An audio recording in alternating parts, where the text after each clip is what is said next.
Hello welcome to chemistry and two. So देखिए, इस particular video में बात करेंगे theories for metal ligand bonding. जो मेटल और लिगेंड के बीच का बॉन्ड होता है वो किस टाइप का होता है, अब ये बहुत इंपॉर्टेंट है। जैसे मैंने आपको स्टार्टिंग में कहा था कि कोऑर्डिनेशन केमिस्ट्री को हम 5 पार्ट्स में डिवाइड करते हैं। पार्ट नंबर 1 जो होता है उसमें आप पढ़ते हो कि आयुपैक नोमेनक्लेचर क्या है, या what do you mean by additive bond, या मेटल लिगेंड के बीच में किसी यानी Werner theory and all the stuff. Second part में आप पढ़ते हो एक्चुअली में जब आप आ जाते हो आइसोमेरिज्म पे।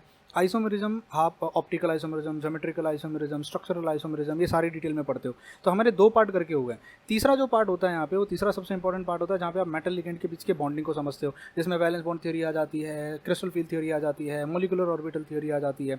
एंड चौथा जो पार्ट होगा वो हो जाता है चार्ज स्पेक्ट्रा, जो कि कंप्लीटली बहुत डिफरेंट पार्ट है। एंड उसके बाद आ जाता है theory of you can say reaction mechanism. So जो IIT JEE के बच्चे हैं, जो JEE नीट की तैयारी कर रहे हैं, वो इस पार्ट तक देखेंगे, मेटल लिगेंड बॉन्डिंग तक ही आप देखेंगे।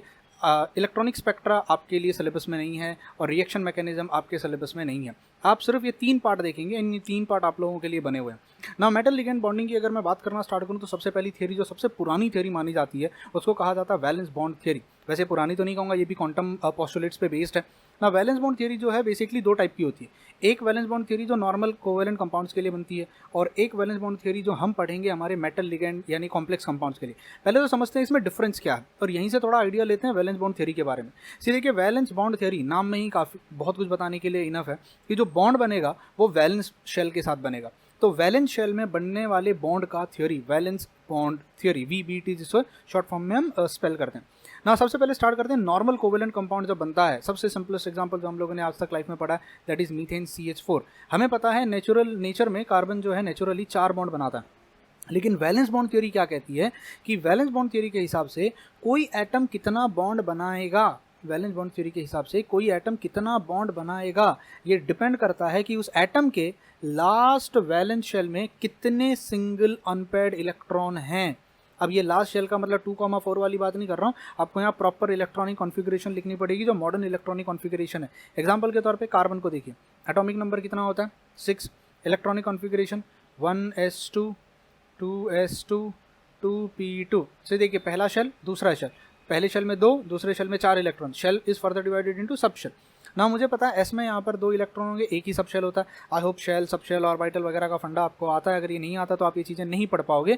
इट्स अ काइंड रिक्वेस्ट कि पहले आप इन सिंपल चीज़ों को पहले एक बार पढ़ लीजिएगा, ठीक है, जिसको केमिकल बॉन्डिंग और एटॉमिक स्ट्रक्चर में पढ़ाया जाता है। एस ऑर्बिटल में यहाँ पे 2 इलेक्ट्रॉन प्रेजेंट है, और पी ऑर्बिटल में अगर मैं देखूँ तो 3 ऑर्बिटल होती हैं, जिसमें एक इलेक्ट्रॉन इस तरीके से प्रेजेंट होगा। तो भाई according to valence bond theory carbon को 2 ही बॉन्ड बनाने चाहिए, क्योंकि कार्बन के पास 2 ही अनपेयर्ड इलेक्ट्रॉन है लास्ट शेल में, लेकिन कार्बन बनाता 4 है। तो इस प्रॉब्लम को सॉल्व करने के लिए साइंटिस्ट लोगों ने हमें एक अजम्पशन दिया, हमें एक चीज़ कही। उन्होंने कहा कि देखो भैया, बात ऐसी होती है कि कार्बन क्या करता है, जब 4 बॉन्ड बनाने के लिए जाता है, क्योंकि उसे नोबल गैस जैसा बनना है, 6 इलेक्ट्रॉन है उसके पास, उसे 4 इलेक्ट्रॉन और चाहिए ताकि वो 10 इलेक्ट्रॉन जैसा बन सके। तो वो अपने 1 इलेक्ट्रॉन को यहाँ से जंप करवा के यहाँ भेज देता है, और अब उसके पास हो गई 4 सिंगल इलेक्ट्रॉन। लेकिन प्रॉब्लम फिर शुरू हो जाती है, 3 इलेक्ट्रॉन की एनर्जी अलग है और 1 इलेक्ट्रॉन की एनर्जी अलग है। सी, ये जो आप देख रहे हो ना, इसे कहा जाता है ग्राउंड स्टेट। क्या कहा जाता है? Ground state. और इसे हम कहते हैं एक्साइटेड स्टेट, यानी high energy state. Excited state जो हमेशा होती है वो हाई एनर्जी का स्टेट होता है। क्यों हाई एनर्जी का स्टेट है? क्योंकि 1 इलेक्ट्रॉन एनर्जी ऑब्जर्व करके आगे ऑर्बिटल में गया, हाई एनर्जी ऑर्बिटल्स में गया। अब ये 4 ऑर्बिटल्स में से 3 एक जैसी हैं और एक अलग है। जैसे एग्जाम्पल के तौर पर मैं आपसे कहूँ, मान लीजिए मेरे 4 बेटे हैं, ठीक है। ये हाइब्रिडाइजेशन स्टेट क्या होती है? बहुत सारे बच्चे कंफ्यूजन हो जाते हैं, सर ये हाइब्रिड स्टेट क्या होती है, हाइब्रिडाइजेशन क्या होता है? आपने कह तो दिया 4 ऑर्बिटल मिक्स हो गई। मतलब जैसे मान लेते हैं मेरा एक बेटा है जो 60,000 कमाता है, ठीक है, मैं बहुत बुजुर्ग हो चुका हूँ, मेरे एक बेटे की 60,000 की सैलरी है। मेरे बाकी के जो 2 बेटे हैं वो 1-1 लाख रुपये कमाते हैं, 1-1 लाख रुपये। तो भाई मान लीजिए एक दिन मैंने डिसाइड किया मैं 4 बेटों की शादी करवाने वाला हूँ, और मुझे 4 लड़कियाँ मिल गई। 4 लड़कियाँ, 4 हाइड्रोजन मिल गए, 4 लड़कियाँ एक अपना अपना इलेक्ट्रॉन लेके आए, ठीक है। और उनके बाप की कंडीशन थी, उनके बाप की कंडीशन ये थी, वो चारों बेटियों का हाथ मेरे बेटों के हाथ में तभी देगा जब चारों इक्वल कमाएंगे। भाई एक गरीब और 3 अमीर, ऐसे कैसे चलेगा? तो भाई ये तो धर्म संकट हो गया। तो मैंने क्या दिमाग लगाया, मैं भी स्मार्ट बाप हूँ, मैंने 10-10 हज़ार रुपये उसके अकाउंट में से यहाँ ट्रांसफ़र करने स्टार्ट कर दिया हर महीने। तो इसके अकाउंट में अब कितने दिखेंगे? 90,000। 70, 80, 90, 30 आ गए। इसके पास कितने दिखेंगे? 90,000। इनके पास कितने दिखेंगे? 90,000। इनके पास कितने दिखेंगे? 90,000।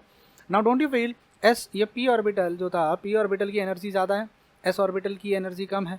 अब अगर ये अपनी अपनी थोड़ी सी एनर्जी इसके साथ शेयर कर ले, इसकी एनर्जी बढ़ जाएगी, इनकी एनर्जी कम हो जाएगी। चारों ऑर्बिटल अब सेम एनर्जी के होंगे, लेकिन क्या हम इनको अब एस ऑर्बिटल और पी ऑर्बिटल कह सकते हैं? जी नहीं। सी एटॉमिक वर्ल्ड में जब भी अगर एनर्जी कम ज़्यादा हो जाती है तो शेप बदलना भी शुरू हो जाता है। अब यहाँ पे एस ऑर्बिटल ने और पी ऑर्बिटल ने अपनी एनर्जीज को मिक्स किया है और मिक्स करने के बाद वो एक जैसे हो गए हैं। तो ये भी इन चारों ऑर्बिटल्स को हम कहेंगे हाइब्रिडाइजेशन उन्होंने किया। क्या किया? हाइब्रिडाइजेशन। हाइब्रिडाइजेशन का मतलब समझते हो ना, कुछ नया बनाना, नया कुछ करना। और कौन सा हाइब्रिडाइजेशन किया? एस का एक ऑर्बिटल आया और पी के 3 ऑर्बिटल आए, sp3 हाइब्रिडाइजेशन।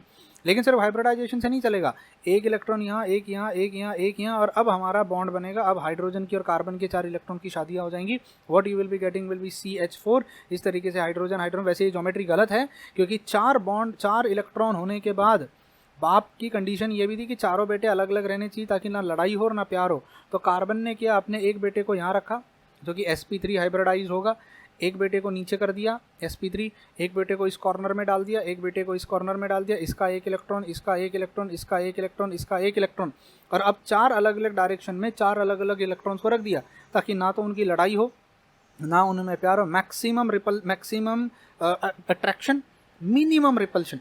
अट्रैक्शन मैक्सिमम, प्यार मोहब्बत बनी रहे, और रिपल्शन मिनिमम। किसी को पता नहीं चलना चाहिए कि 3 लोगों ने मिला के उसको 10,000 दिया। अब यहाँ पर हाइड्रोजन का शुभ मंगल सावधान, यहाँ पे हाइड्रोजन का शुभ मंगल सावधान, यहाँ हाइड्रोजन और यहाँ hydrogen. This is normal covalent bond valence bond theory. ना नॉर्मल वैलेंस बॉन्ड थ्योरी के हिसाब से आपके जितने सिंगल इलेक्ट्रॉन होंगे उन सारे सिंगल इलेक्ट्रॉन के साथ सामने एक एटम आएगा जो अपने इलेक्ट्रॉन को लेके आएगा और मिंगल कर लेगा और वहाँ पे बॉन्ड बन जाएगा। लेकिन जब मैं बात करता हूँ मेटल लिगेंड के बारे में, मेटल और लिगेंड के बारे में, यहाँ प्रॉब्लम है। यहाँ लिगेंड ही 2 इलेक्ट्रॉन लेके आता है। यहाँ हाइड्रोजन 1 इलेक्ट्रॉन ला रहा था, सामने एक चाहिए था। यहाँ 1 इलेक्ट्रॉन, सामने 1 इलेक्ट्रॉन। अब लिगेंड क्या कहता है? मेटल देख, तू इलेक्ट्रॉन की, तू इसकी टेंशन मत ले, तू ये मत सोच तेरे पास इलेक्ट्रॉन है या नहीं है, मैं तेरे को इलेक्ट्रॉन दूंगा, तू सिर्फ ऑर्बिटल खाली कर। मेरे को एम्प्टी ऑर्बिटल चाहिए पर सेम एनर्जी की ऑर्बिटल चाहिए, मेरे को अलग अलग एनर्जी की ऑर्बिटल्स नहीं चाहिए। जैसे यहाँ पे कंडीशन क्या थी? 4 बेटे होने चाहिए। अरे तभी तो शादी करवाएगा। 4 बेटे होने चाहिए, चारों बेटे इक्वल एनर्जी के होने चाहिए, फिर मैं उनके साथ शादी करवाऊंगा, फिर चारों बेटे अलग अलग डायरेक्शन में रहने चाहिए। यहाँ लिगेंड उनसे क्या, मेटल को कहता है तो टेंशन मत ले, तेरे पास इलेक्ट्रॉन नहीं है, कोई प्रॉब्लम नहीं है, मैं 2 इलेक्ट्रॉन लेके आ रहा हूँ, लेकिन मेक श्योर करना कि 4 अलग अलग ऑर्बिटल्स हों, अलग अलग डायरेक्शंस में हो, 4 हो, 6 हो, 8 हो, 10 हो, वो डिपेंड करता है कि मेटल कितने लिगेंड के साथ बॉन्ड बनाता है। I hope you got my point. अब मान लीजिए एक एग्जांपल आयन का ले लेते हैं। आयन का एटॉमिक नंबर होता है 26। मान लीजिए अगर वो 2+ ऑक्सीडेशन स्टेट में है, हम पहले नॉर्मल आयन ले लेते हैं। इलेक्ट्रॉनिक कॉन्फ़िगरेशन लिखो, 1s2, 2s2, 2p6, 3s2, 3p6, 3p6 के बाद 4s2। I hope you know of principal.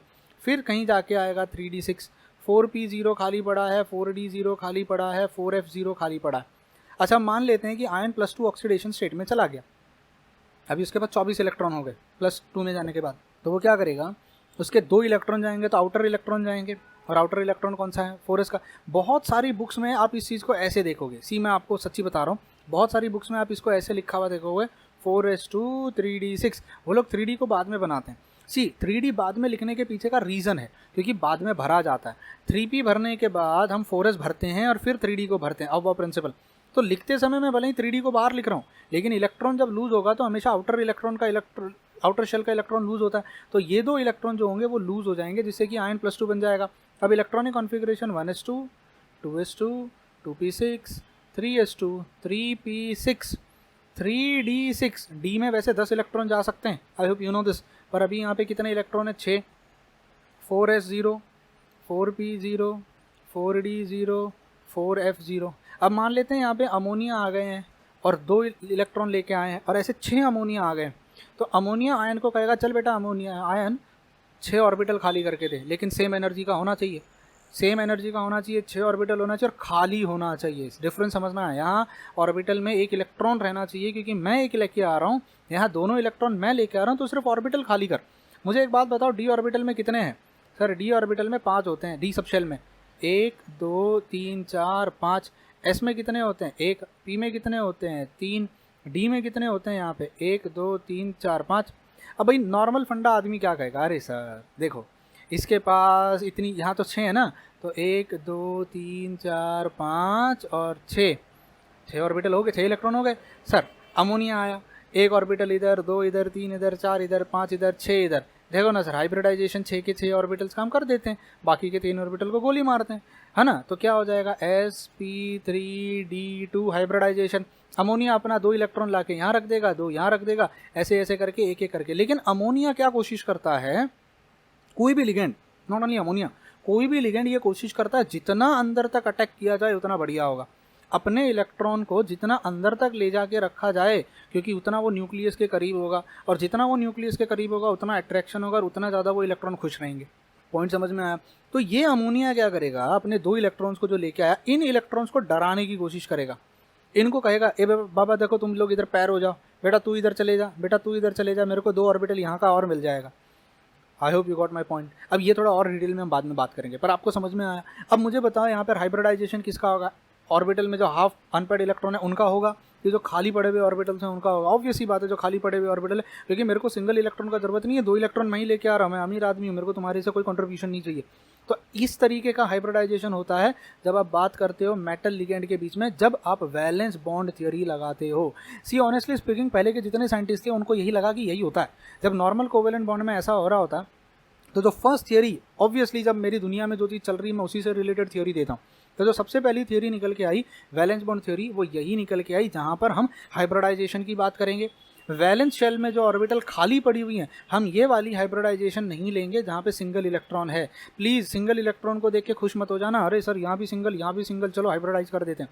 यहाँ लोन पेयर ऑफ इलेक्ट्रॉन जो है वो लिगेंड लेके आ रहा है, तो हमें एम्प्टी ऑर्बिटल चाहिए होती हैं।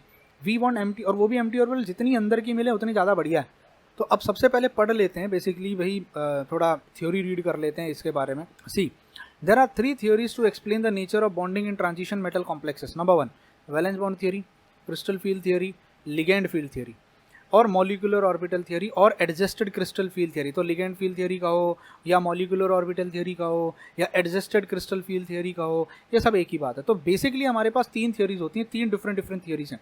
ये तीनों डिफरेंट थियोरीज हैं जो वक्त के साथ आई हैं, ऐसा नहीं है कि तो तीनों एक साथ आ गई। वीबीटी में कुछ प्रॉब्लम लगी हमें लगा यार नहीं, जो हम सोच रहे हैं वो सही नहीं है, तो हमने CFT दे दी। CFT में कुछ प्रॉब्लम्स लगी तो हमने MOT दे दी। और जैसे जैसे साइंस डेवलप होती गई, नई नई चीज़ें हमें समझ में आने लगी। जैसे आज हम हर दिन नई रिसर्च हो रही है, कुछ नया हमें एंगल समझ में आता। अच्छा, जैसे इन्वेस्टिगेशन होती है ना, मर्डर केस चलता है 3 साल 4 साल चलता है, तब पता चलता है 2 साल के बाद नहीं इसका मर्डर तो ये नहीं, इसका मर्डर तो वो था।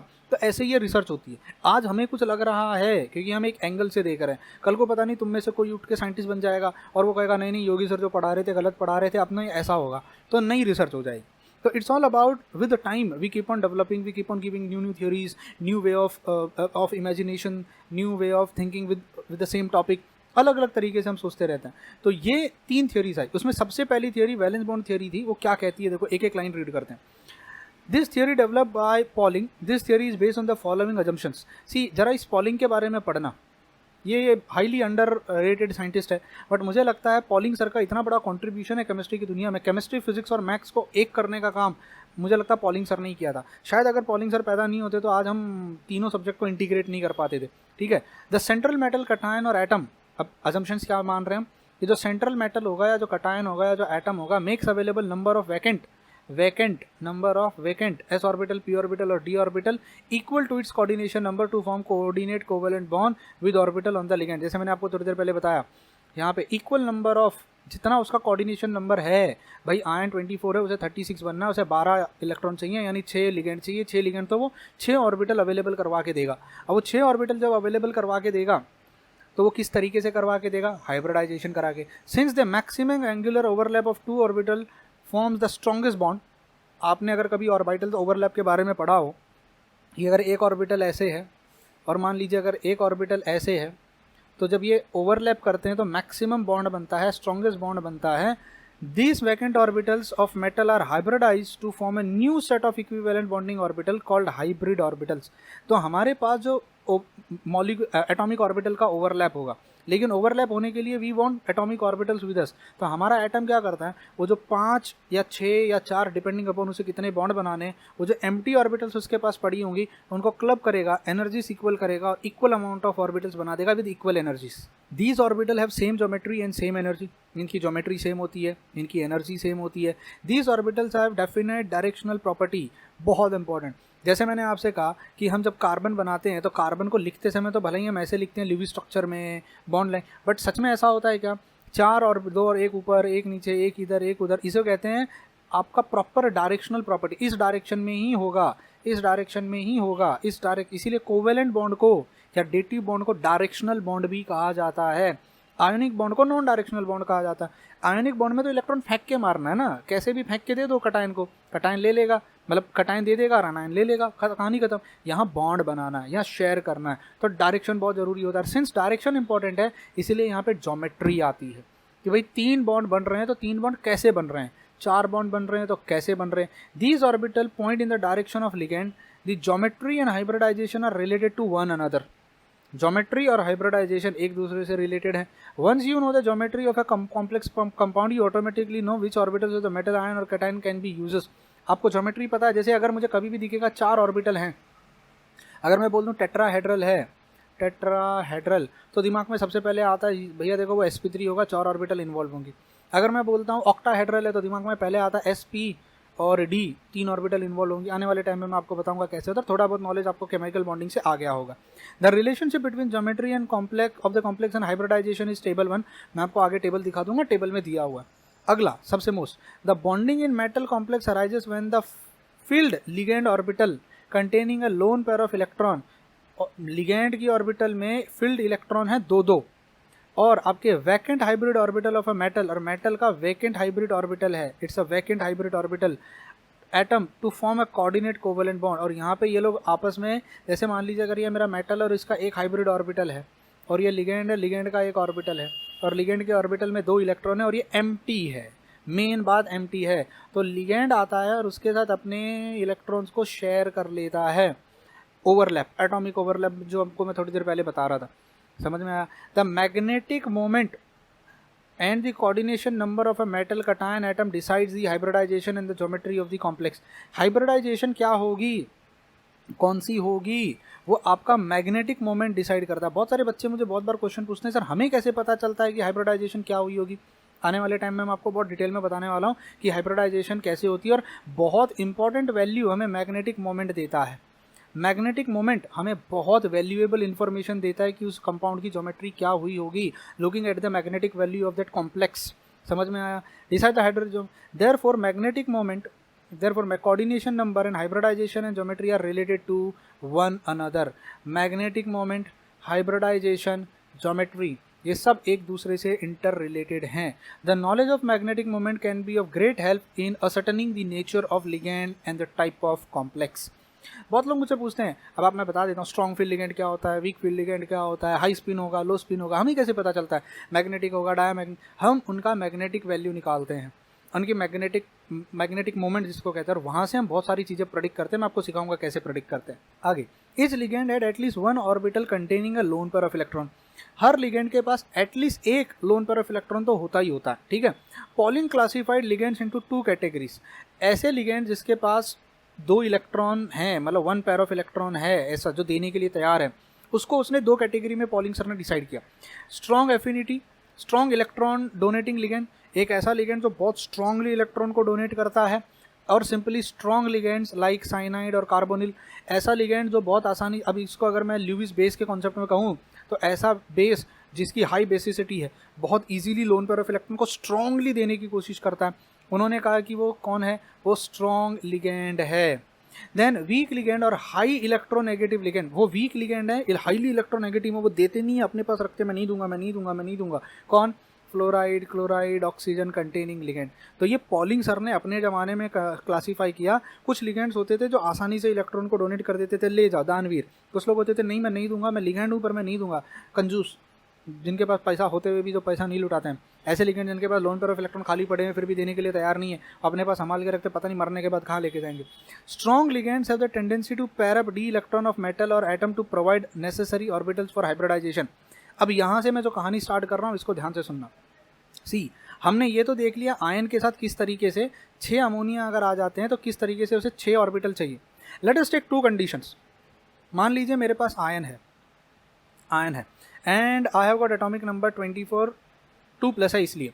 इलेक्ट्रॉनिक कॉन्फ़िगरेशन क्या हो जाएगी, दो अलग अलग कंडीशंस में लिखूँ, ऐसे लिखता हूँ Fe 2+, ठीक है। Electronic configuration 1s2, 2s2, 2p6, 3s2, 3p6, 3d6। अब ना अगली बार से मैं 3p ये पूरी चीज़ को हटा दिया करूँगा, ठीक है। और यहाँ हो जाएगा 4s0, यहाँ हो जाएगा 4p0 और यहाँ हो जाएगा 4d0। अब मैं पूरी चीज़ को हटा दूंगा, मैं लास्ट वाला लिखूंगा सिर्फ ये। तो मैं डायरेक्ट यहीं से लिखना स्टार्ट करता हूँ। इसके लास्ट में है 3d6, यहाँ है 4s0, यहाँ है 4p0 और यहाँ है 4d0। मैं फिर से लिख रहा हूँ, मेरे पास आयन है +2 ऑक्सीडेशन स्टेट में।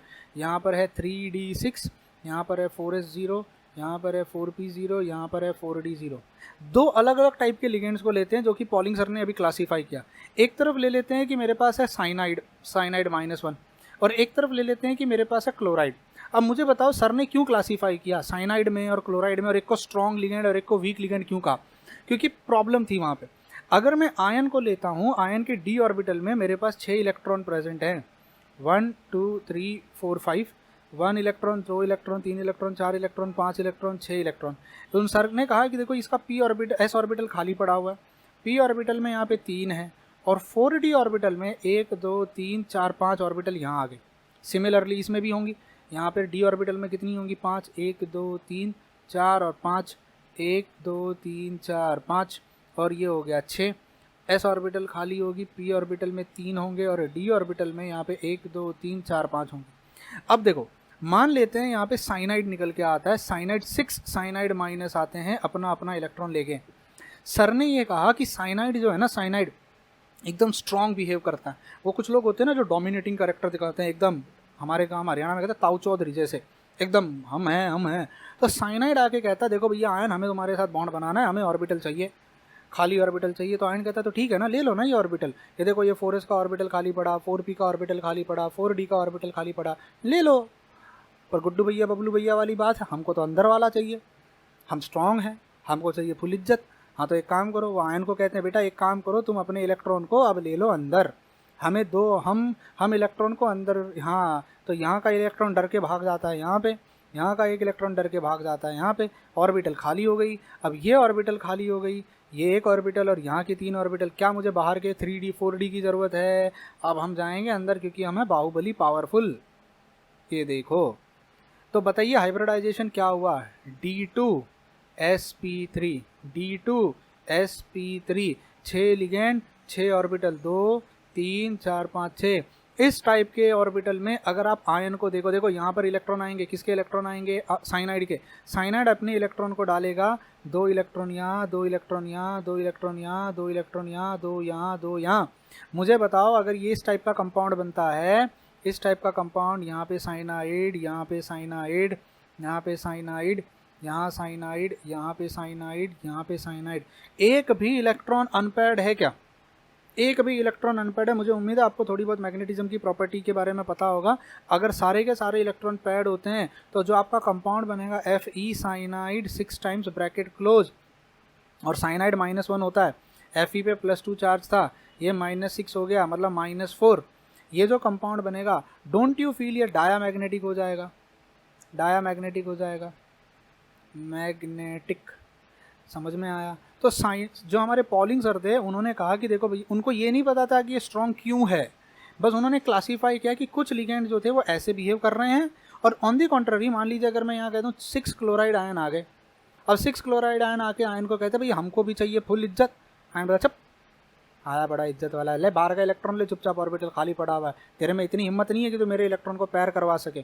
तो अब मेरा क्लोरीन, क्योंकि साइनाइड जितना पावरफुल नहीं है, बड़ा कमज़ोर है, तो S का एक ऑर्बिटल लेगा और यहाँ पे P के 3 लेगा और D के बाहर के 2 लेगा और ये वाला हाइब्रिडाइजेशन करवा देगा। ये कौन सा हो जाएगा? sp3d2। देखो 6 इधर भी आया, 6 उधर भी आया लिगेंड। यहाँ पर इलेक्ट्रॉन्स आ जाएंगे किसके? अब यहाँ पर जो इलेक्ट्रॉन्स आ जाएंगे वो लिगेंड, ये देखो ये साइनाइड के इलेक्ट्रॉन्स आ गए, ये साइनाइड के इलेक्ट्रॉन, क्लोराइड के इलेक्ट्रॉन आ गए। तो यहाँ पे कौन होगा? Cl। यहाँ पे कौन होगा? Cl, क्लोराइड, Cl माइनस, हाँ क्लोरीन और Cl, मैं Cl लिख रहा हूँ, माइनस होगा। मुझे बताइए दोनों में क्या डिफरेंस दिख रहा है आपको? सर यहाँ पे हाइब्रिडाइजेशन में D2sp3 है और वहाँ पर sp3d2 है। एक और बड़ी बात, मैं मानता हूँ ये क्लोराइड वाले सारे इलेक्ट्रॉन पेयर्ड हैं, लेकिन if you have a look at the ion के atoms, they are still unpaired, they are still unpaired. और यहाँ पे ये सारे इलेक्ट्रॉन जो थे वो क्या हो गए, वो हो गए पेयर्ड। तो अगर मैं कंपाउंड बनाऊँ ये Fe, that is chloride 4 times bracket close, और ऊपर लिख दूंगा, देखो क्लोराइड 6 टाइम्स ब्रैकेट क्लोज, यहाँ पर भी 6 टाइम्स आएगा, यहाँ पर भी माइनस, दोनों एक जैसे हैं, यहाँ साइनाइड है, यहाँ क्लोराइड है, यहाँ पर हाइब्रिडाइजेशन अलग है, वहाँ पर हाइब्रिडाइजेशन अलग है। कैसे पता चल सकता है? अगर मुझे पता करना होगा तो कैसे पता कर सकता हूँ सर? देख लो, यहाँ पर इलेक्ट्रॉन अनपेयर्ड है तो ये हो जाएगा पैरामैग्नेटिक, और ये हो जाएगा diamagnetic because of paired electron, because of. तो अगर एक लिगेंड अंदर के इलेक्ट्रॉन्स को पैर करवाने की ताकत रखता है, पैर करवा सकता है, डरा सकता, क्यों ये अभी भी नहीं मालूम, वो क्यों करवा रहा है, पैर क्यों करवाएगा, ऐसी क्या ताकत है उसके अंदर, why it is a strong ligand, why it is a week ligand. यही तो हमारे वीबीटी का ड्रॉबैक था। जो वीबीटी था वो ये नहीं बता पाया, वीबीटी ने सिर्फ इतना समझाया हाइब्रिडाइजेशन क्या होगा, ज्योमेट्री क्या होगा, मैग्नेटिक मोमेंट क्या होगा, देखो समझ में आ रहा है, कैलकुलेशन करके वैसे भी समझ में आ रहा है। अब वो मॉलिक्यूल में एक स्ट्रॉन्ग बिहेव करेगा, एक वीक बिहेव करेगा, स्ट्रॉन्ग वाला स्ट्रॉन्ग क्यों करेगा, वीक वाला वीक क्यों करेगा, इसका आंसर उनके पास नहीं था। तो ये वीबीटी का ड्रॉबैक है और सबसे बड़ा ड्रॉबैक है। तो मैं उम्मीद करता हूँ आपको ये फंडा समझ में आया कि कैसे वीबीटी को हम एक्सप्लेन करते हैं। अब एक और बड़ी बात, अगर मेरे सारे इलेक्ट्रॉन पैर्ड हैं, आई होप आपको पता होगा कि जो एक इलेक्ट्रॉन होता है उसका एक स्पिन क्वांटम नंबर होता है +½ या उसका स्पिन क्वांटम नंबर होता है -½ अगर मैं इसको स्मॉल s लिखूँ। यहाँ सारे इलेक्ट्रॉन पैर्ड हैं, तो अगर 2 इलेक्ट्रॉन पैर्ड हो जाते हैं तो +½ -½ तो डोंट यू फील यहाँ पे सबका, अगर सबका स्पिन क्वांटम नंबर मैं निकालूँ A 0 0 0 0 0 0 +½ -½ 0, तो यहाँ पे टोटल स्पिन क्वांटम नंबर 0 आएगा, टोटल स्पिन क्वांटम नंबर 0 सबका मिला के समेशन सबका। यहाँ देखो ये सारे तो पैर्ड हैं क्योंकि तो क्लोरीन 2 इलेक्ट्रॉन अपने साथ लेके आया, लेकिन यहाँ पे +½ तो कितने, 4, 4 × ½ तो s का वैल्यू कितना आएगा, 4 × ½ that comes out to be 2। तो यहाँ पे टोटल स्पिन 2 आएगी। तो इनको हम कहते हैं, ये है हाई स्पिन कॉम्प्लेक्स, ये क्या है, हाई स्पिन कॉम्प्लेक्स। क्यों? क्योंकि इलेक्ट्रॉन अनपेयर्ड हैं तो सबका स्पिन +½ ऐड हो जाएगा, तो हो जाएगा। यहाँ पे इलेक्ट्रॉन पेयर्ड हैं तो इसको क्या कहा जाएगा, लो स्पिन कॉम्प्लेक्स। तो जिस कॉम्प्लेक्स की स्पिन, अच्छा लो स्पिन कॉम्प्लेक्स का मतलब हमेशा 0 होगा ऐसा नहीं है।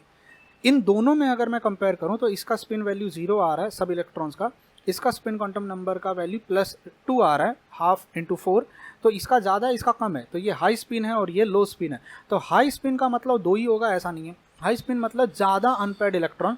अब जितने ज़्यादा अनपेयर्ड इलेक्ट्रॉन होंगे उतना स्पिन का वैल्यू ज़्यादा होगा, और जितने कम अनपेयर्ड इलेक्ट्रॉन होंगे उतना स्पिन का वैल्यू कम होगा। सबका ऐड करते हैं हम, जैसे ½ तो ½ × 4 +½ -½ 0 +½ -½ 0 +½ -½ 0 +½ एक ही शेल में जब 2 होंगे तो ओवरऑल 0 हो जाता है। तो हम लोग यहाँ से ये भी प्रेडिक्ट कर सकते हैं। मुझे एक बात बताना, अब तुम से बताना, अगर मैं कहता हूँ लो स्पिन कॉम्प्लेक्स है, लो स्पिन कॉम्प्लेक्स, इसका मतलब क्या हुआ, इलेक्ट्रॉन पैर्ड है। और इलेक्ट्रॉन पैर कौन करवाता है, इलेक्ट्रॉन पैर करवाता है स्ट्रॉन्ग लिगेंड। कौन करवाता है, स्ट्रॉन्ग लिगेंड। मैं फील्ड अभी तक नहीं लिख रहा हूँ, बहुत बच्चे सोच रहे हैं कि स्ट्रॉन्ग फील्ड लिगेंड आएगा। उस समय तक फील्ड के बारे में तो हमने कुछ कहा ही नहीं है ना। जब पॉलिंग सर थे तब वो तो क्रिस्टल फील्ड थियरी में हो जाता है। यहाँ पे उन्होंने सिर्फ सिंपली स्ट्रॉन्ग लिगेंड और सिंपली वीक लिगेंड क्लासीफाई किया। वो उसका रीज़न हमें बाद में पता चला, that's a different story. But अब हमें पता है कि लो स्पिन कॉम्प्लेक्स मतलब स्ट्रॉन्ग लिगेंड जिसने इलेक्ट्रॉन को पैर करवा दिया। और अगर मैं कहूँ हाई स्पिन कॉम्प्लेक्स, इसका मतलब क्या हो जाएगा, वीक लिगेंड है जो इलेक्ट्रॉन को पैर नहीं करवा पाएगा।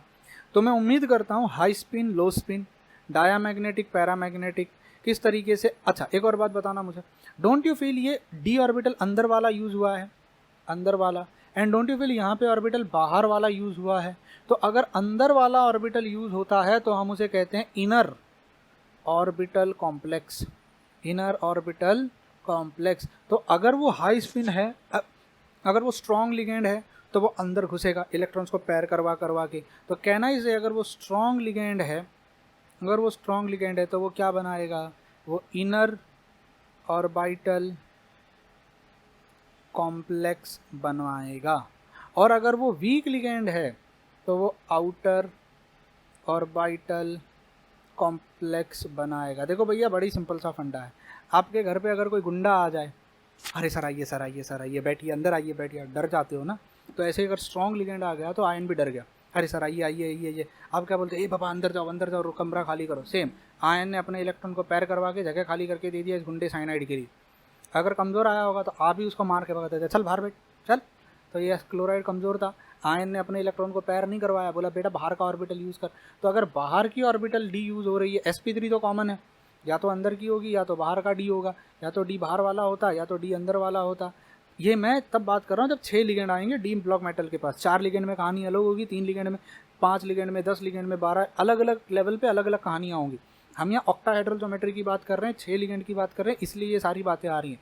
लेकिन ये सारी चीज़ें जनरलाइज हो जाती हैं। अगर अंदर का कोई लिगेंड यूज़ होता, ऑर्बिटल यूज़ होता है तो वो इनर ऑर्बिटल, और अगर बाहर का कोई होता है तो वो आउटर ऑर्बिटल।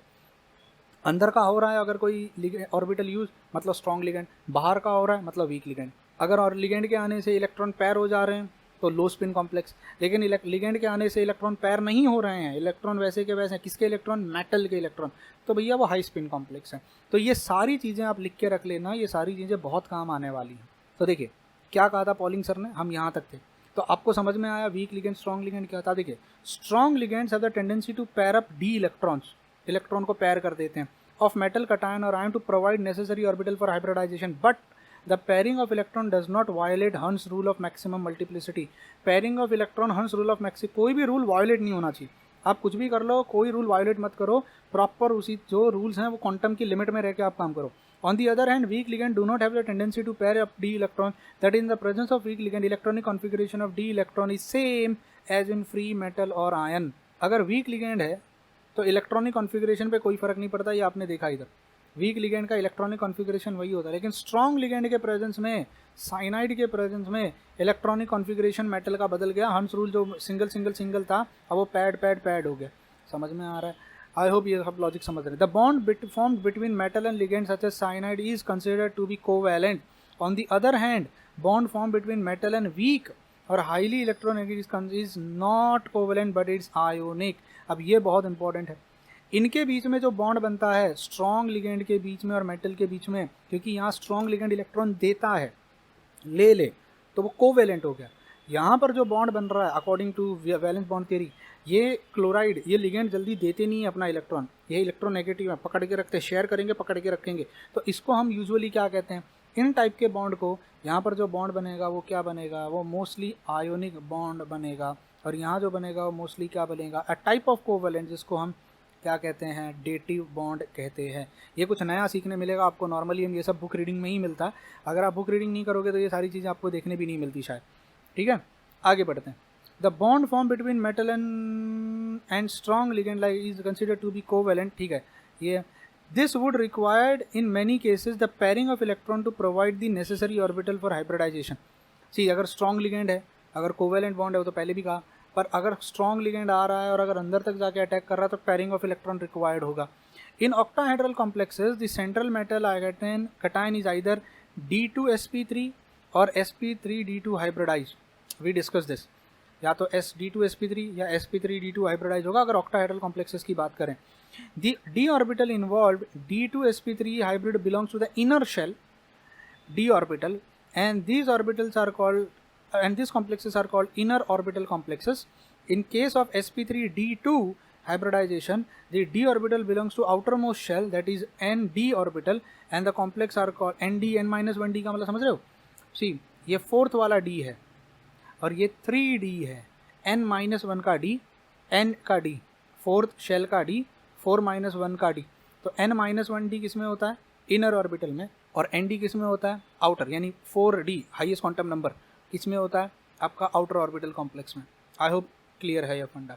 ठीक है, the octahedral complexes involving D2sp3 inner orbital are more stable than those sp3d2। जो इनर ऑर्बिटल वाले होते हैं, मतलब मैं यहाँ लिख सकता हूँ कि जो इनर ऑर्बिटल कॉम्प्लेक्स होते हैं they are more stable and these are less stable. अब इस फंडे को याद, ये सारी चीज़ें लिख के रखना चाहिए। हैंड राइटिंग बहुत ख़राब लिख रहा हूँ मैं अभी, क्योंकि जब बहुत अच्छी अच्छी चीज़ें होती है तो सजा के लिखने का टाइम नहीं मिलता, तब हमें बस बहुत सारी कचरा करके लिखनी। This is how we learn actually.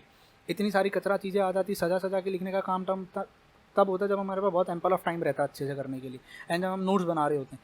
आप नोट्स बनाते समय ढंग से लिखिएगा। मैं भी पढ़ा रहा हूँ तो जहाँ मुझे जगह मिल रही है एक ही साथ सब कुछ लाने की कोशिश कर रहा हूँ मैं। देखो इनर भी यहीं आ गया, आउटर भी यहीं आ गया, डायामैग्नेटिक, पैरामैग्नेटिक, लो spin, high spin, covalent bond, ionic bond, सब एक ही स्लाइड में मैं डालने की कोशिश कर रहा हूँ। ठीक है ना, यहाँ तक 9 के 9 पॉइंट समझ में आए। आखिरी, इन टेट्राहेड्रल कॉम्प्लेक्सेस मेटल कटायन और एटम, अब देखो आइदर sp3 और sd3 है। sp3 तो सर टेट्राहेड्रल में सुना था आज तक, sd3 भी होता है। हाँ मैं बताऊंगा sd3 कैसे होता है। The d orbital involved in sd3 hybridization is dxy dyz dxz। I hope आपको डी ऑर्बिटल के बारे में पता है, नहीं पता होगा टेंशन मत लेना, इसके बाद मैं डी ऑर्बिटल के बारे में भी डिटेल में बताने वाला हूँ। इन स्क्वायर प्लेनर कॉम्प्लेक्सेस, अब स्क्वायर सी ये सारी चीज़ें हम डिटेल में पढ़ने वाले। तो इन्होंने अब क्या कर दिया, पॉइंट नंबर 9 में उन्होंने हर एक हाइब्रिडाइजेशन के बारे में कौन सी ऑर्बिटल इन्वॉल्व है वो बता दिया, जो हम आने वाले टाइम में देखेंगे। Point number 10, in case of second and third series transition the d orbital involved in hybridization are inner orbitals d orbital, because the outer d orbital, that is nd orbital, becomes too diffuse to bond well। अब मतलब क्या हुआ, ये point बहुत important है अगर आप CSIR net gate की तैयारी कर रहे हो।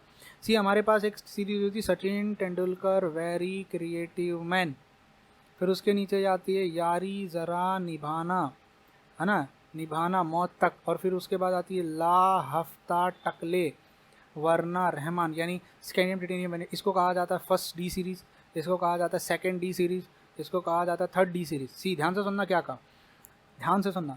इन case of second and third transition metal complexes, second और थर्ड यानी ये सीरीज़ के जो ट्रांजिशन कॉम्प्लेक्सेस होते हैं, the d orbital involved in hybridization are inner orbital. मतलब ये हुआ कि आपके ये ऑर्बिटल्स जो होंगे, ये यारी जरा निभाना और ला हफ्ता टकला दे, ये अगर कोई मेटल है और उसके सामने साइनाइड आ जाए या उसके सामने क्लोराइड आ जाए, तो ये जो आप पढ़ रहे थे ना, आउटर होगा इनर होगा, साइनाइड आया तो अंदर, क्लोराइड आया तो बाहर, ये फर्स्ट सीरीज में ही देखने मिलता है। सेकेंड सीरीज और थर्ड सीरीज में ये high ligand, strong ligand, week ligand का फंडा नहीं चलता। क्यों? क्योंकि वहाँ पर, अब मुझे एक बात बताओ, सोच समझ के मुझे आंसर देना। जैसे एक काम करते हैं, यहाँ आयन ले लेते हैं, आयन के लास्ट में क्या था, 3d6, 3d6 के बाद 4s0, 4p0, 4d0। अच्छा मुझे बताना आयन के जस्ट नीचे कौन आता है, कोई तो एक एलिमेंट आएगा, लेटेस्ट से मुझे नहीं पता कौन आता है, कोई तो आएगा। जब इसका 3d6 हो जाएगा तो उसका बताइए क्या हो जाएगा, उसका 4d6, 5s0, 5p0, 5d0 हो जाएगा। उसके नीचे जो आया होगा, मुझे नहीं पता, लेटेस्ट से y है, कोई तो होगा आयन, डोंट यू फील, उसके अंदर क्या हो जाएगा 5d6, फिर क्या हो जाएगा 6s0, फिर क्या हो जाएगा 4f। अब 4f को मैं गोली मारता हूँ फिलहाल के लिए, यहाँ 6p, आई होप आपको 4f आता है, क्योंकि 6 पीरियड के बाद कौन स्टार्ट हो जाता है, f ब्लॉक एलिमेंट। तो अगर 6s आ रहा है तो बीच में 4f आएगा, ठीक है। आई होप आपने एटॉमिक स्ट्रक्चर थोड़ा बहुत पढ़ा होगा, फिर भी चलो छोड़ो उस पॉइंट को। 6s0, 6p0, 6d0। मुझे एक बात बताइए, 3d और 4d, एस और पी तो हाइब्रिडाइजेशन में पार्टिसिपेट करेगा ही करेगा, या तो वो अंदर वाला ले रहा था या तो वो बाहर वाला, दो ही ऑर्बिटल। ये स्ट्रॉन्ग अंदर लिया तो स्ट्रॉन्ग लिगेंड, बाहर लिया तो वीक लिगेंड, ऐसे क्लासीफाई किया। ये सिर्फ यही होता है, नीचे अगर आप जाते हो तो अंदर वाला ही लिया जाता है। In case of second and third transition complex, the d orbital involve in the hybridization are inner orbitals because the outer d orbital is too diffused. भाई 5d ऑर्बिटल और 6d ऑर्बिटल इतनी d stand for diffuse, s stand for spherical, p stand for principal, d stand for diffuse. तो इतनी diffuse, इतनी बड़ी हो जाती है कि प्रॉपर ओवरलैप नहीं कर पाएगा मेरा लिगेंड। तो तो मतलब मैं यूँ कह सकता हूँ, स्ट्रॉन्ग लिगेंड, वीक लिगेंड, ये सिर्फ 3d सीरीज के लिए ही एप्लीकेबल है। 4d सीरीज और 5d सीरीज में, 4d 5d का मतलब समझ रहे हो, क्योंकि 4d 5d में ये एप्लीकेबल नहीं है। बहुत इंपॉर्टेंट है अगर आप CSIR नेट गेट की तैयारी कर रहे हो, IIT JAM वगैरह की तैयारी कर रहे हो, एक एक वर्ड को कहीं ये लिख लेना। देखो अब तक मैंने किसी पॉइंट को इतना इंपॉर्टेंट नहीं कहा, ये पॉइंट इंपॉर्टेंट है क्योंकि इस पॉइंट के ऊपर ऐसे ट्रिकी क्वेश्चन आएंगे ना। मतलब यहाँ पे जितने भी लिगेंड बनेंगे, उन जितने भी कॉम्प्लेक्स बनेंगे, उसमें जो लिगेंड कोई भी हो वो ऐसे बिहेव करेगा जैसे वो स्ट्रॉन्ग फील्ड लिगेंड है। स्ट्रॉन्ग और वीक सिर्फ थर्ड में डिस्टिंग्विश किया जा सकता है। द कॉम्प्लेक्सेस हैविंग वन और more unpaired electrons are magnetic and ये तो पता है हमें, चलो पकाओ मत, 11वां पॉइंट तो टाइम पास है। उम्मीद करता हूँ ये फंडा समझ में आया, आपको VBT के बारे में क्लियर हुआ। तो व्हाट इज़ वीबीटी, वीबीटी क्या है, वीबीटी क्या कहती है, वैलेंस बॉन्ड थ्योरी क्या बताती है, किस तरीके से there is a difference between a normal covalent valence bond theory and molecular का कॉम्प्लेक्स का वैलेंस बॉन्ड थ्योरी, ये आपको समझ में आया होगा ना। सी देखिए यहाँ तक वीबीटी की चीज़ें खत्म हुई। अब वीबीटी में ना एक इंपॉर्टेंट पॉइंट था कि हर हाइब्रिडाइजेशन की अपनी एक ज्योमेट्री होती है। जैसे अगर मान लीजिए यहाँ हम देख रहे थे कि जब एस और पी के 3 आए तो टेट्राहेड्रल। अब इसका क्या होगा, अगर मान लीजिए S2D2sp3 है या sp3d2 है, कुछ ज्योमेट्री होगी भाई। ये जो जब ऑर्बिट, अच्छा एक और बात आपको लग रहा होगा कि ये अलग अलग है, हाइब्रिडाइजेशन होगा उसके बाद बॉन्ड बनेगा। मैंने यहाँ हाइब्रिड स्टेट बताई नहीं है, उम्मीद करता हूँ आपको समझ में आ रहा है। What do mean by hybrid state बताई नहीं है सर, अगर एक्चुअली में दिखाऊँ ना तो अब ये ऐसा होगा, एक्चुअली में बताऊँ तो ये ऐसा होगा कि ये 3 ऑर्बिटल अलग हो जाएंगी, 1 2 3 4 5 6, 1 2 3 4 5 6, ये 6 ऑर्बिटल अब एक जैसी हो जाएंगी, 1 2 3 4 5 6, और ये 4d ऑर्बिटल वैसी की वैसी पड़ी रहेगी। अब यहाँ पर बनेगा बॉन्ड।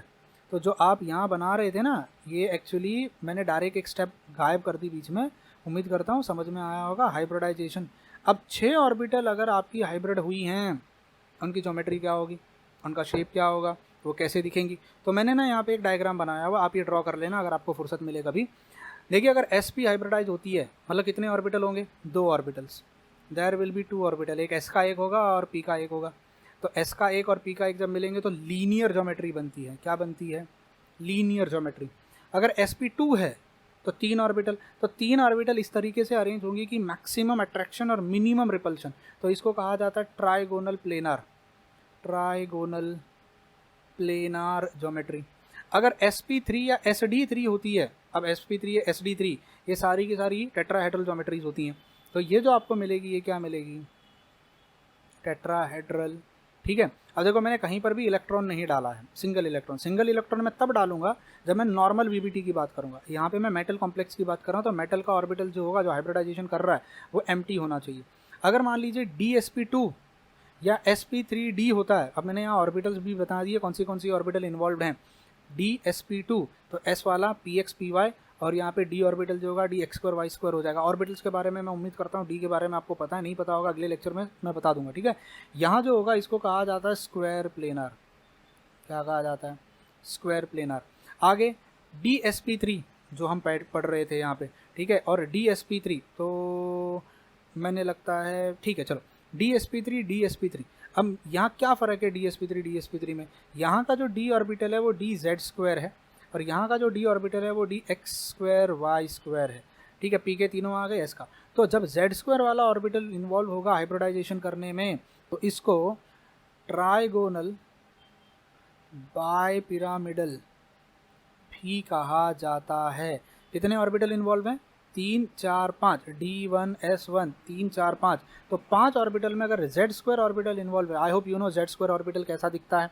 z2 ऑर्बिटल को कभी बनाया होगा तो ऐसा दिखता है, उसके ऊपर pz भी है, तो pz और dz2 की वजह से इसका जो शेप आ जाता है वो बीच में ट्राइगोनल प्लेनार होगा, ऊपर एक नीचे एक, इसीलिए ट्राइगोनल बाई पिरामिडल। 2 पिरामिड बन गए, एक ऊपर से बन गया और एक नीचे से पिरामिड बन गया। लेकिन अगर इसी में dz2 ऑर्बिटल की जगह अगर dx2 y2 ऑर्बिटल है, dx2 y2 ऑर्बिटल, तो ये हो जाता है स्क्वायर पिरामिडल, स्क्वायर पिरामिडल। अब d2sp3, सी d2sp3 रहे या sp3d2 रहे, उससे हमें कोई फ़र्क नहीं पड़ने वाला। sp3d रहे या dsp3 रहे या sp3d रहे, हमें उससे कोई फ़र्क नहीं पड़ने वाला, इनर ऑर्बिटल हो या आउटर ऑर्बिटल हो। समझ में आया ना, ये इनर ऑर्बिटल है और ये आउटर ऑर्बिटल है, उससे कोई फ़र्क नहीं पड़ेगा, क्योंकि ऑर्बिटल सी उससे सिर्फ अंदर का डी या बाहर का डी, इससे फ़र्क पड़ रहा है। अगर इसके अंदर d2sp3 है तो d का x2 y2 ऑर्बिटल होगा, dz2 ऑर्बिटल होगा। उस पर्टिकुलर केस में जो ज्योमेट्री आपको मिलेगी इसको कहा जाता है ऑक्टाहेड्रल, या इसको हम स्क्वायर बाय पिरामिडल भी कहते हैं। बाय का मतलब 2 पिरामिड, स्क्वायर है और ऊपर नीचे 2 पिरामिड है। अब यहाँ ना एक टेबल दिया हुआ है, if you look at this table, ये टेबल में अलग अलग ज्योमेट्रीज, अलग अलग ऑर्बिटल कौन सी इन्वॉल्व हैं, जो मैंने आपको यहाँ बताया, इसी को यहाँ पे उन्होंने टेबल समराइज़ कर रखा है। क्या क्या बॉन्ड एंगल्स हैं, मुझे नहीं लगता बॉन्ड एंगल बताने की मुझे ज़रूरत है। यहाँ का बॉन्ड एंगल 180 है, यहाँ पे 120 हो जाएगा। यहाँ पे ये देखिए ये टेट्राहेड्रल ज्योमेट्री, अब आपने केमिकल बॉन्डिंग में ये सब ऑलरेडी पढ़ा होगा, किस में क्या क्या एंगल है। यहाँ पे उन्होंने एंगल्स बनाए हुए हैं। यहाँ ज्योमेट्री का नाम दिया हुआ है और यहाँ एग्जाम्पल्स दिए हुए। एग्जाम्पल्स हमें बाय हार्ट नहीं करने हैं, बट ये सारी चीज़ें, ये जो बाकी का टेबल 1, टेबल 2, टेबल 3, टेबल 4 हमें बाय हार्ट करना है। मैक्सिमम क्वेश्चन इसी पे पूछे जाएंगे। तो उम्मीद करता हूँ इस वीडियो में वीबीटी, हाई स्पिन, लो स्पिन, ये सारा पावर पैक लेक्चर आपको समझ में आया ना। इसके बाद जब हम अगले वीडियो में मिलेंगे, will be starting with octahedral complexes का VBT. Will try to speak in detail about octahedral, square planar, tetrahedral. कुछ एग्जांपल्स लेंगे और उनको समझने की कोशिश करेंगे, कैसे हम ड्रॉ कर सकते हैं, कैसे हम उनको पुटअप कर सकते हैं। सो उम्मीद करता हूँ ये वीडियो यूजफुल था। कंप्लीट वीडियो आपको ऐप पे मिल जाएगा, पूरा सीरीज़ हम ऐप पे चला रहे हैं। ये वीडियो यूट्यूब पे भी जाने वाला, I am sharing this video on YouTube. तो आपको अगर पूरी कोऑर्डिनेशन केमिस्ट्री पढ़नी है, वो केमिस्ट्री एंड टूल के ऐप पे अवेलेबल है। धीरे धीरे वीडियोस आ रहे हैं। अभी तक जब मैं वीडियो बना रहा हूँ तब कोर्स कंप्लीट नहीं हुआ है। मे बी अगले कुछ दिनों में कोर्स वहाँ पे कंप्लीट हो जाएगा, तो पूरा पैकेज भी आपको एक साथ मिल जाएगा। ठीक है, तो मिलते हैं अगले वीडियो में। Till then bye bye, take care and God bless you all.